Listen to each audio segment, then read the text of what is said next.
E aí galera, vocês estão bem? Porque tudo é, sejam bem-vindos a mais um vídeo do canal Daniel Leite. E no vídeo de hoje eu trarei para vocês um vídeo onde eu vou mostrar e se o feedback existisse desde o Ben 10 clássico, como seria? Gostou do tema? Então já deixa aquele like, se inscreve e bora pro vídeo!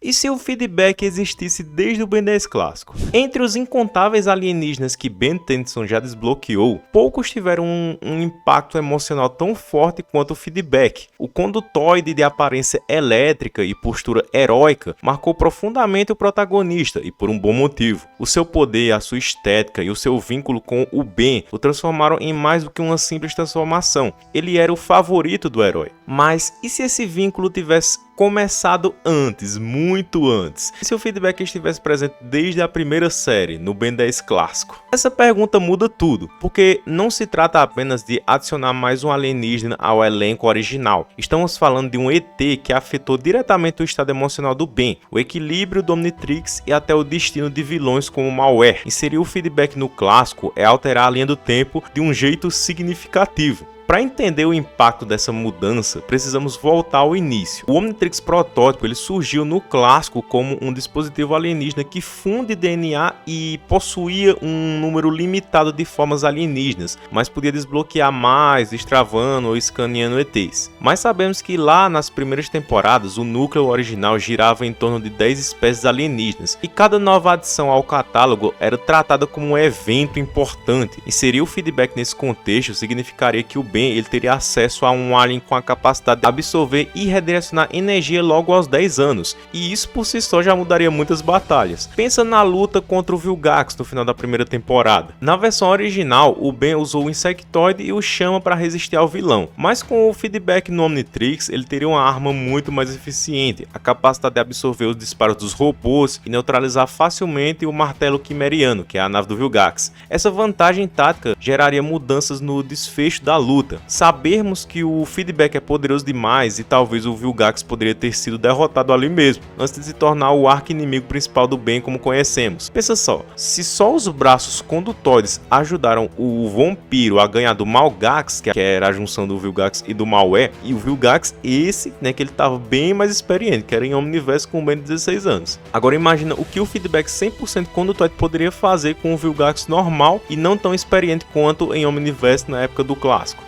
Galera, o Ben com o feedback no clássico seria cruel demais, por assim dizer. Por mesmo não parecendo, narrativamente o Ben de 11 anos cresceu como pessoa. Ele é infantil, mas ele já passou por todos os eventos de fortalecimento de caráter que o Ben do clássico passou, como por exemplo... Eu pensei que fosse ficar mais preocupado em como isso afeta você mais que aos outros. Eu ajudo as pessoas o tempo todo com o Omnitrix. Mas pergunte a si mesmo, você ajuda porque é a ação correta ou pelo simples prazer de ser um herói?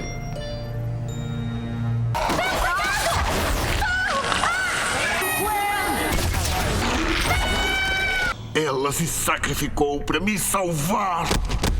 Devia ter sido eu. Devia ter sido eu. Devia ter sido eu. O que você faria sem mim? Que bom que eu não preciso descobrir. O Vilgax está nos dando uma surra e não posso fazer nada. Sou só um garoto sem um Omnitrix. Não precisa do Omnitrix. Fica sabendo que você é um herói, Ben, mesmo sem virar um herói. Logo, o Ben de 10 anos ia ceder muito mais facilmente ao vício do que o Ben de 11 anos. Quando o Vilgax aparecesse, era capaz do Ben não existir mais, apenas o feedback. Outro momento chave são os Megawatts, aqueles pequenos seres de energia que causam confusão por onde eles passam. No episódio Pega Turista, eles quase escapam do controle do Ben, mas com o feedback bastaria absorvê-los rapidamente para neutralizar o bando inteiro. E não para por aí, confrontos com o Kevin, Rex ou até o próprio Skye ganhariam uma nova dinâmica, já que feedback poderia transformar ataques energéticos deles em combustível para contra-ataques fulminantes. Mas como eu disse antes, o impacto mais profundo não está nas batalhas, está no emocional. Feedback, desde a sua primeira aparição em Ben 10 Omniverse, foi retratado como o alien favorito do Ben. Ele não era apenas poderoso, ele era um símbolo de orgulho, confiança, ego, conexão e identidade. ter essa figura presente desde a infância ampliaria esse vínculo vicioso. Isso significaria que o Ben ele iria passando por aventuras não apenas lutando com Feedback, mas tornando ele de forma literal demais, até porque Feedback é um alien full-blau. Aí você pode perguntar, mas que conceito é esse, Daniel? Bem, existe uma confusão recorrente entre os fãs de Ben 10 sobre a real natureza das transformações do Omnitrix. Muitos acreditam que ao se transformar, o Ben literalmente se torna um alienígena completo, como se ele estivesse trocando completamente de corpo e essência. Mas segundo o Duncan Royal, um dos criadores da franquia, a verdade é mais sutil e interessante. Em um tweet que ele publicou lá em setembro de 2020, o Duncan Royal explicou que os aliens que o Ben se transformou não são alienígenas full-blau, ou seja, não são alienígenas completos no sentido pleno da palavra. Eles são na realidade uma fusão do DNA alienígena com uma pequena parcela do DNA do Ben. Isso serve para reter consciência, memórias e traços de personalidade do próprio Ben. Esta última declaração do Duncan corrobora com um pop-up do clássico que diz que o Omnitrix usa omnienergia especial para fundir o DNA do Ben com os aliens a qual ele se transforma. Logo, o Omnitrix não transforma o Ben em uma cópia 100% exata do alienígena original armazenado. Em vez disso, ele injeta o DNA da espécie diretamente em seu corpo, criando uma versão híbrida com a maior parte do DNA sendo do ET e uma pequena parcela sendo humana, tendo traços físicos do alien e traços mentais e emocionais do Ben. Ou seja, como o Duncan colocou em resposta à minha pergunta, treinar meu inglês aqui, né? The alien DNA is injected into his body. That's why his aliens are all Ben with Ben's personality. Eu não sei falar inglês não. Ben's memories, Ben's conscience. Galera, eu não sei falar inglês, mas tá aí a pergunta que eu fiz na tela pra vocês verem. Mas é basicamente o que eu falei antes, né? O DNA alien ser injetado no Ben e manter a pequena porção do Ben pra manter personalidade, memória e consciência. Essa é a razão pela qual todas as transformações do Ben se comportam como o Ben, falam como ele e têm a sua mesma visão de mundo. Elas são tecnicamente versões alternativas do Ben em diferentes biotipos, não seres completamente independentes, mas há exceções, e essas exceções são os denominados full-blau aliens. O Duncan Royal afirma que alguns casos como Fantasmático, Feedback e mais alguns poucos não seguem essa regra de ter o DNA do garoto. Esses seriam exemplos raros de transformações com a essência alienígena intacta, ou seja, casos em que o Omnitrix desbloquearia a consciência do alienígena original, tornando-os verdadeiramente full-blau aliens. É por isso que o Zskar foi capaz de escapar do Omnitrix e agir por conta própria. Ele não era só uma extensão do Ben, mas um ser com vontade própria que estava sendo contido pelo dispositivo. Isso não pode estar acontecendo. Você não pode ser você. Eu sou você. Nunca foi você. Os vestígios de Ectonurite existem mesmo em alguns filamentos de DNA. Quando a amostra foi tirada do Omnitrix, eu fiquei preso dentro. Mas agora posso revelar meu verdadeiro ser. Já no caso do Feedback, à primeira vista parece complicado saber o motivo dele ser full-blau, mas a explicação também é o seu DNA complexo, pois o Duncan Royal explicou o motivo dele ser full-blau. O Duncan diz: his conductoid DNA. Ou seja, a biologia específica dos condutóides, a espécie do Feedback, permitiu uma manifestação diferenciada. A explicação não se aprofunda muito porque ela é fácil de entender e criar alegorias. O motivo de um ET ser full-blau é que há certas espécies cujo DNA, por natureza, preserva da identidade original do ser, mesmo dentro do Omnitrix. Por isso, a morte do Feedback é muito mais cruel quando temos essa noção, pois o Malware de fato cometeu o assassinato. O Feedback estava com a cara vazia, como se estivesse sentindo muita dor e estava fraco. Aquele Feedback que ele tirou não era uma casca vazia sem alma, era um ser vivo de verdade. Esse conceito se torna ainda mais emblemático quando analisamos o filme Ben 10 Corrida contra o Tempo. Nele, o vilão Ion revela o seu plano de forçar o Ben daquela realidade a se transformar nele. O objetivo do Ion era claro, fazer com que aquele Ben se tornasse uma cópia definitiva sua, assumindo totalmente o seu DNA croniano. Você é a razão para eu voltar 2 séculos atrás. E eu procurei por você, Benjamin, o garoto do Omnitrix. Por que eu? É o meu DNA, que vai ser liberado pelo Omnitrix. Eu sou a forma de vida alienígena que vai dominar você. À primeira vista pode soar contraditório que o Ion seja um Ben alternativo, sendo que era dito que ele é um croniano. Mas bem, deixa eu explicar. O Ion ele vem da realidade de Corrida contra o Tempo. nós quando éramos crianças. Você fez um feitiço pra mostrar o passado? Não, Kevin. Era pra revelar segredos. E quem é aquele? Eu não me lembro disso ter acontecido. Eu também não. Os ninjas trabalham para um ser chamado Ion, uma criatura da realidade que a Gwen mostrou com o seu feitiço. Ou seja, ele é da mesma realidade do Ben que ele tenta dominar. Mas isso só parece confuso até entendermos o verdadeiro paradoxo envolvido. O Ion é o próprio Ben daquela linha do tempo, só que em um estágio futuro e corrompido. Eles são o mesmo indivíduo em pontos diferentes de uma mesma história. É aí que entra o famoso paradoxo de Bootstrap. Esse paradoxo, também conhecido como o paradoxo de causalidade circular, descreve situações em que um objeto ou informação existe sem uma origem clara. No caso do Ion, ele se deu sua própria origem. Manipulação temporal é complexo demais. O Ion, ele tornou-se quem é ao usar a manipulação de matéria e impor o seu DNA alterado no Omnitrix. Ou seja, o Ion deu origem a si mesmo. Os eventos foram manipulados e é garantido que o Ben daquela realidade posteriormente usou o Omnitrix além do limite seguro, permitindo a substituição definitiva do DNA do Ben pelo do Ion, que é o DNA do Ben mais modificado, tornando-se assim um Full-Blau. Embora o final do filme tente sugerir uma resolução heróica, assim, a verdade é inquietante. O plano do Ion funcionou, mas de uma forma diferente. Ele estava destinado a falhar em corrida contra o tempo, mas aquele Ben está destinado a se tornar ele em algum momento, se tornar o Ion em algum momento. Aquela transformação forçada permaneceu como possibilidade ativa no Omnitrix, e o Ben daquela realidade acabou utilizando-a novamente. Com o tempo, ao manter-se por longos períodos como Ion, o DNA croniano se consolidou, suprimindo por completo o DNA padrão do Ben. O resultado inevitável foi o surgimento do Ion, que já conhecemos como vilão.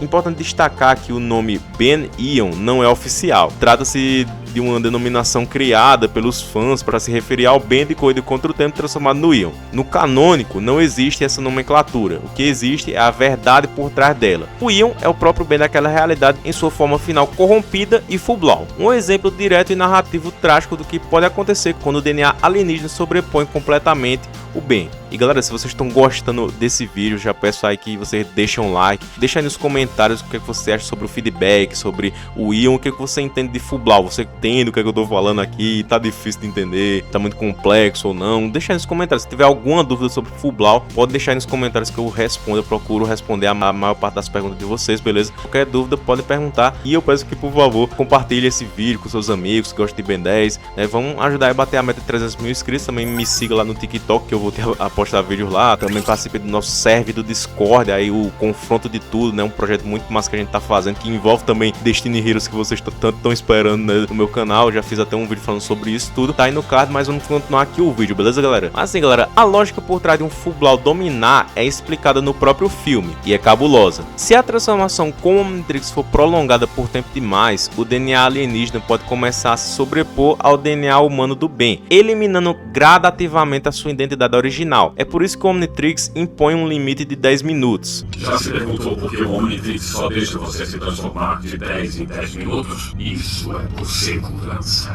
Assim, o DNA alienígena que está preso dentro do Omnitrix não domina quando você o ativa. Uma segurança que pode ser retirada se conhecesse o Omnitrix tão bem quanto eu.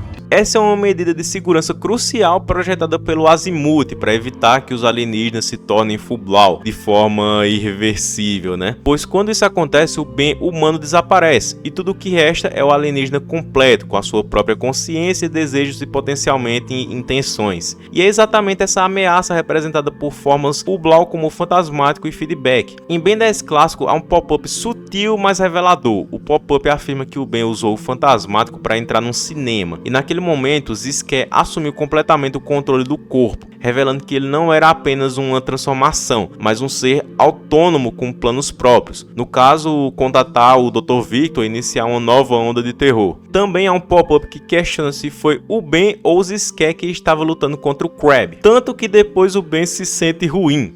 Você tá legal? Caramba!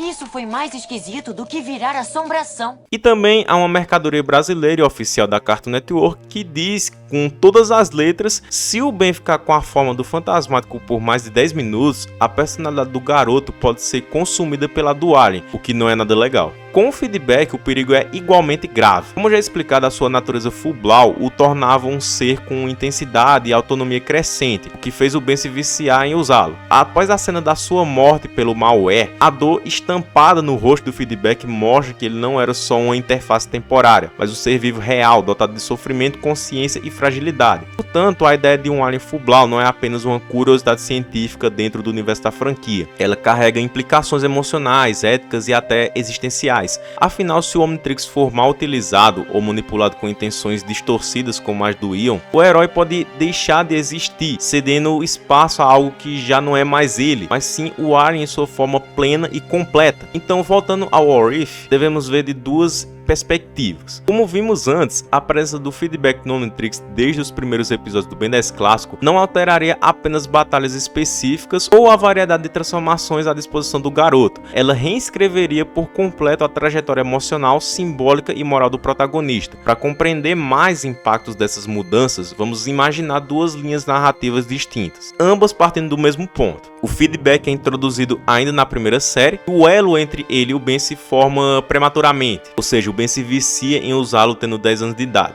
Primeira, a dominação definitiva do feedback. Na primeira vertente desse What If, consideramos a hipótese mais extrema. Como vimos, o feedback é Full-Blau e poderia assumir o controle depois que o Ben ficasse usando demais. A partir desse ponto, não haveria mais Ben Tennyson, apenas feedback. Um ser confiante, autoconsistente, plenamente funcional e livre. E mais do que isso, ele seria um alien em sua forma ápice, o ápice genético absoluto da sua espécie, criado pelo Omnitrix com a expressão ideal de um condutoide. E vale aqui relembrar o conceito de ápice da espécie, um dos princípios centrais do funcionamento do Omnitrix. Lembrando, galera, que muita coisa, né, a gente tem que explicar no canal, assim, mas eu sei que talvez você já tenha visto isso aqui em outros vídeos, mas é porque sempre tá chegando inscrito novo e é sempre bom também refrescar a memória, porque são muitas informações, assim, que a gente não aprende vendo só uma vez, entendeu? É igual matemática, entendeu? Você não vai aprender a raiz quadrada da hipotenusa e não sei o que vendo só uma vez, tem que ver várias vezes, né? Só que aqui a gente vai mesclando e aprofundando em outros assuntos para tornar o vídeo bem informativo e legal para vocês, beleza, galera? Mas vamos lá, explicando aqui essa parte do ápice da espécie. Ao acessar o DNA de uma raça alienígena, o Omnitrix a optimiza. Os aliens do Omnitrix representam o ideal absoluto da sua espécie, tanto em genética quanto em ambiente, como se todos os fatores de desenvolvimento estivessem perfeitamente alinhados. Eles são aquilo que a natureza jamais alcançaria por conta própria, embora seja matematicamente possível, mas não é provável. Eles são seres ápice, e o feedback não é exceção a isso. No entanto, há algo profundamente único no feedback, e isso vem da sua origem como um condutoide. Segundo a Bíblia de Omniverse, né, a Omniverse Brief, essa espécie é caracterizada por um paradoxo trágico. Os seus membros não podem conviver socialmente entre si. Machos possuem carga negativa, fêmeas possuem carga positiva. E o acúmulo dessas cargas similares em proximidade pode provocar arcos destrutivos capazes de eliminar todos os envolvidos. Por isso, os condutóides vivem isolados, solitários, emocionalmente contidos, muitas das vezes tristes, mas o feedback não. O feedback, como o ápice da espécie, vai além das limitações socioculturais da sua raça. Ele não é triste, ele é confiante, elétrico, vibrante. Isso porque a sua personalidade não é moldada pelo isolamento ou pela tristeza coletiva da sua espécie. Ao contrário de espécies como os apoplexianos, cuja agressividade já está codificada no DNA, e é por isso que é herdada por aliens como o Rat. Deixa eu mandar a real, robô de batalha secador implacável! Você devia ter parado quando estava se dando bem! Vão querer me encarar? Vão querer me encarar? O quê? O quê? Quer brigar, Marshmallow? Deixa eu te mandar a real, Ben Tennyson. Apoplexianos têm um senso crítico avançado. Deixa eu te mandar a real, Caitiff de Leuoda.